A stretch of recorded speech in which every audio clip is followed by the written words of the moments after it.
Hello, sweet friends. I'm Hannah. This is Sweet Friend Homestead. And if you are new here, welcome to my channel. This is where we explore sacred home, sacred roots, and sacred ritual. And today we're actually going to be talking about sacred aesthetic, which is something I've been wanting to talk about for so long. So as I'm shifting my work in the world and figuring out how I'm shaping my income, I am making a schedule for things. So I've decided that because Tuesdays are my one day in the house all by myself, that I will film a video on Tuesdays, something that I've been thinking about for the week and wanting to come and bring to you. And then as time goes on, let's say for instance, as my Patreon group grows, so I sort of consider Patreon the source of income for these videos for now. And so that really helps to inspire me to create content that will be useful for you and beautiful for you and inspiring for you.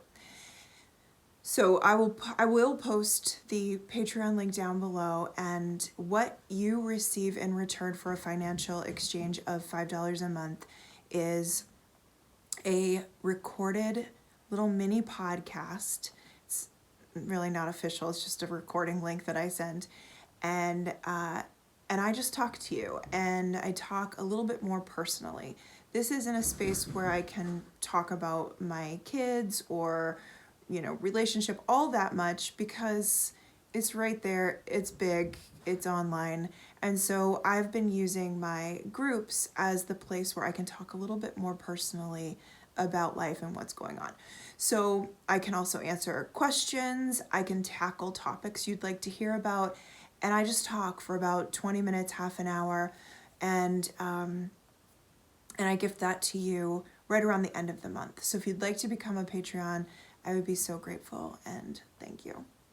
So now on to sacred aesthetic. I set up a little table over here of some of my sacred aesthetic, and I have some notes too in a book that's actually called Notes. I bought this book like 1,000 years ago, and I just found it when I was doing some cleaning out around my sacred aesthetic, and I wanted to start using it. So I'm gonna start doing notes for my videos in here. So sacred aesthetic, here's how it started for me.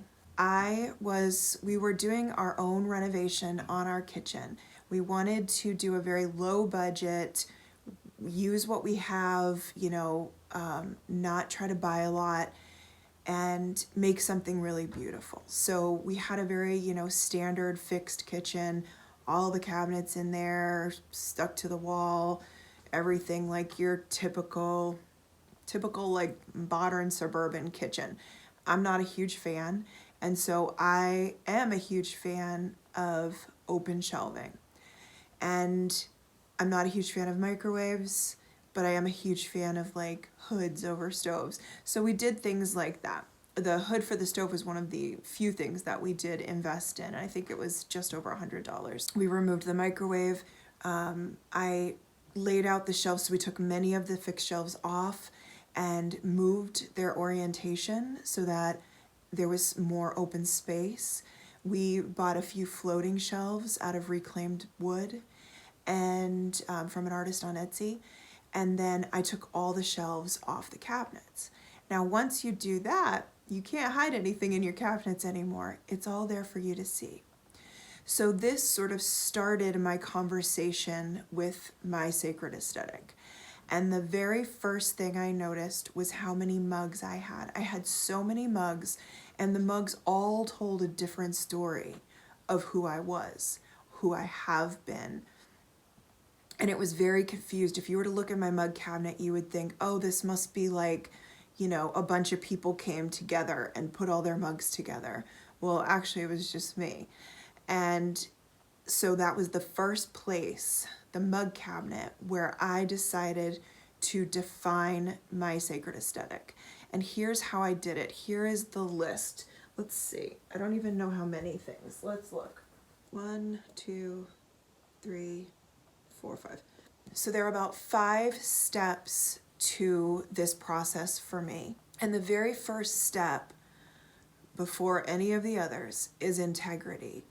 What kind of consumer do you want to be? So I asked myself that question.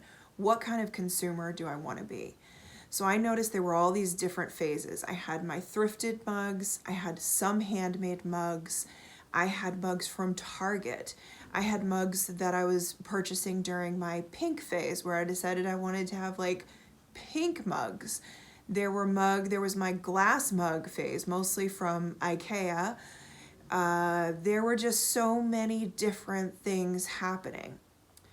And I had a really long talk with myself and I said, okay, I do not want to be the kind of consumer that just goes to Target and buys a mug on clearance. That's not who I want to be.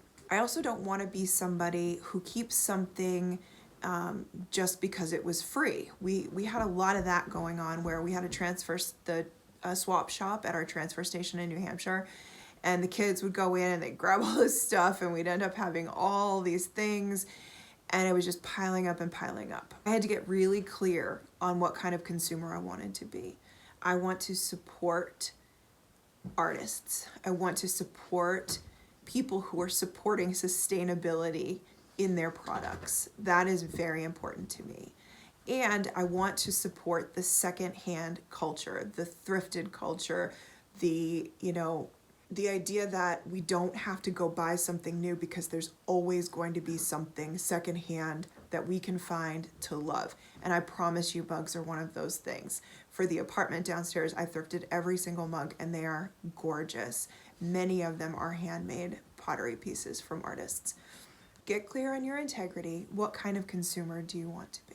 And number 2 is memory. And I put this one in here now because I think it's important. When I was going through my mug cabinet, there were a lot of memories that were held. And it's important that we distinguish memories that might hold lack or fear or shame versus memories that we cherish, that really mean something to us. So some of those like Target clearance purchase mugs, that holds a lot of lack for me, a lot of scarcity, a lot of sort of like buying to get that high kind of feeling. Sorry, my dog is kicking my tripod. And I don't want that. That is not something I want. And I knew when I donated like my entire pink mug stash and my clear glass mug stash, when I donated those, I knew that somebody would find those. And my hope was that somebody would purchase those without that feeling of lack or of scarcity. And the other thing I did was I took a mug that came from a trip we took to Colorado, the last time I saw my grandfather. And all the kids were with us on that trip. It was a really precious trip. And we went thrifting to this really cool secondhand store. It was awesome. And I don't actually have the mug with me because my kid loves it so much that it's always up in his room. But it's this white handmade pottery mug. And so as I was going through all the different mugs and deciding what to keep, and I'll just use this one, I just took the mugs and I held them and I asked for the memory. I just called up the memory. And on that particular mug, the memory was such a beautiful thing. And I love that my kid loves that mug so much. Actually, another one of my kids does too. It's just like this perfect white mug. And that, it just had everything. It had all the things we're going to talk about on this list. It had integrity. I bought it secondhand. I bought it as a souvenir of that time, of that trip. It reminded me of the pottery that my grandfather kept on his mantle, handmade pottery from local artists in Colorado. And so I just did that with each of the mug and asked what memory that held. It's really important that we're not holding on to things that hold memories that are keeping us stuck in any of those places, lack, fear, shame, whatever it might be. Now, number 3 is function. Function for some people is going to be the most important part of their sacred aesthetic. For me, function definitely would fall under some of the things we're going to get to, like beauty. However, function is, of course, really important. So here's an example. when I make tea for Dave and Dave does not like a cup, a mug that doesn't have a handle when he's drinking tea. I actually love it because I love to cup my hands around it and feel the warmth. I love mugs that don't have handles. But if you are somebody who doesn't like that, don't collect them. Don't let them come into your Sacred Aesthetic collection. Figure out what it is you love and what you don't. Now, many of these items are going to overlap, and I'll give you an example of function in a minute when we talk about another category. So function for me kind of bleeds into the next thing, which is number 4, which is beauty and color story. So here's an example of something that Dave and I, my partner Dave and I, have been kind of reconciling. A while back, he went to Home Depot or something like that, and he found a huge package of those bright blue sponges on sale. He stocked up on them, and he came home with them, and I was like, oh no. One, doesn't fit my Sacred Aesthetic. It doesn't check some of these boxes. One of those boxes is integrity. I don't want something that is just manufactured for a very short time use and then we just throw it in the landfill. I want a sponge that is going to either be maybe made out of wool, something that's washable, or something that is compostable, that will break down and basically go back into the earth. A sponge that when it's basically done, I can throw it into my compost bin and it will finish its job of going back into the earth. I don't want a bright blue sponge because they're ugly. They don't fit the beauty category. So there's sort of you can see how these things all kind of mix up. For Dave, function is really important to him. He got these blue sponges. They were on sale, now he knows he has them for a year. And so I had to be very patient with these sponges.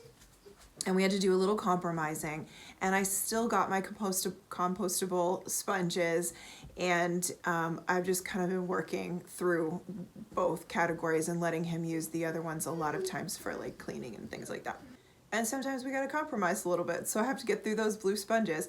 And one of the things that I make sure that I do is I talk to Dave about like why those blue sponges long term or purchasing them again wouldn't feel good for my integrity, even though they function very well. So color story and beauty, my favorite, absolute favorite part of Sacred Aesthetic. Now, some of you may be very clear on your color story. I am very clear on my color story. You can basically see my color story on me on this table, and I'll hold up a few things. If you aren't clear on your color story, you can do something like this. Walk around your house and find things that you love. This is a piece of handmade pottery that I bought years and years and years ago when Chloe was in kindergarten, actually. She's in her second year of college. In her kindergarten, they did this like Christmas holiday fair where people could sell things and there were raffles. And somebody had brought all this handmade pottery and they were all like $2. And I bought a bunch of the pieces and it's absolutely fits my color story. I have filled it with different pieces of shells from the trips that Dave and I have taken together, and it lives upstairs in my bedroom and I just love it. There is this blue glass, vintage glass bottles that I collect. And then this is a newer piece. I bought this for the shop and I couldn't sell it because it has a hole in it, but it kind of represents my entire brown and neutral color story. I absolutely love this scarf. So I could just go around my house and grab pieces that I know just like make my heart sing, the colors I'm just so drawn to. Now you can see I'm not a very bright, colorful person, but you might be. And so when you're walking around your house, you might be finding bright yellows and, forest greens and all sorts of just beautiful jewel tones, whatever that might be. So if you aren't clear on your color story, that's a great way to get clear on it. You might also walk around your house and say, oh my gosh, none of these colors feel like me. So maybe I need to get more clear on what my color story is. And then once you know that, when you're going through, let's say your mug cabinet or your clothes, any sort of area where you're working to declutter, you can say, does this match my sacred aesthetic as far as color story, function, memory, right? So you can kind of go through the list. And this one, you can see this one is absolutely gorgeous. This was a gift from my friend Mara. And again, it's something that I can hold as a small teacup. I can hold right in my hand. I love these mugs. This was thrifted this was purchased from another secondhand reseller. And I just think it's absolutely gorgeous. Again, fits my color story really beautiful. It has, the function, the integrity behind buying it, committing to either buying from artists who make things handmade or from secondhand sources. So these two mugs are from the same artist. I found her on Etsy. I'll link her below if I can do a little digging from where I have 3 mugs from her, and I love them. These were a huge investment for me when we were putting together our kitchen, and rather than like any decorations or anything like that, I was basically creating my sacred aesthetic for the kitchen, for these open shelving cabinets. And these were 2 of the pieces that I picked up from her. This reminds me of like waves on the ocean. And this is just kind of the most color I add into my life. This is a mustard yellow, and I also do a lot of olive green and then the blue color. So this is just a cute little thrifted mug. It really fits my sacred aesthetic. It's absolutely adorable. And it's a little child's mug. And so I keep this here for my niece. This was thrifted. I keep this here for my niece. It has a little chip in it, so we don't have to be precious with it. She can use this when she comes over for milk or juice or tea. And, I really love that I'm not pulling out a plastic cup for her. So this is my experience of beauty. Open shelving, different textures, different, a color palette that is incredibly soothing to my soul. And so you can start to see how my sacred aesthetic is starting to come together now, right, in the mug cabinet. The final one, number 5, is, does it have a home? I've talked before how I have ADHD, and many people in my family have ADHD, including my partner, Dave. And this is where things can get really tricky with executive function, chaos, clutter, moving things around all the time. So the idea is I only have the exact amount of mugs that fit on my shelving. And if I start to get too many and then things don't have a home, then it's time for me to go through and decide what could move, what could be donated or gifted or even sold if that's something that you do. So right now, we're kind of at that line right now where I'm like, okay, I can't really collect any more mugs, otherwise something's gonna have to go. And what we have right now is really perfect. And every now and then something breaks, or the kids like hoard mugs in their room and I don't see things for like 2 months. But for the most part, it's really kind of dialed in, and all of our mugs have a home. I want to live in a clear, calm space, a sacred home, so that my mind can be calm and clear. And when I look around and I've just got stuff to deal with all over the place, and I'm telling you, this is not an easy one for me. Does it have a home is the most challenging part of sacred aesthetic. And here are some questions that you can ask yourself as you're going through this process.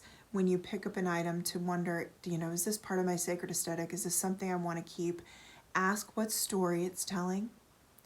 Ask what feeling it's giving off. Ask if there is a lightness coming through it or a heaviness. Ask yourself, do you have this just because it was free or cheap or a gift? Is there anything in the way of your sacred aesthetic?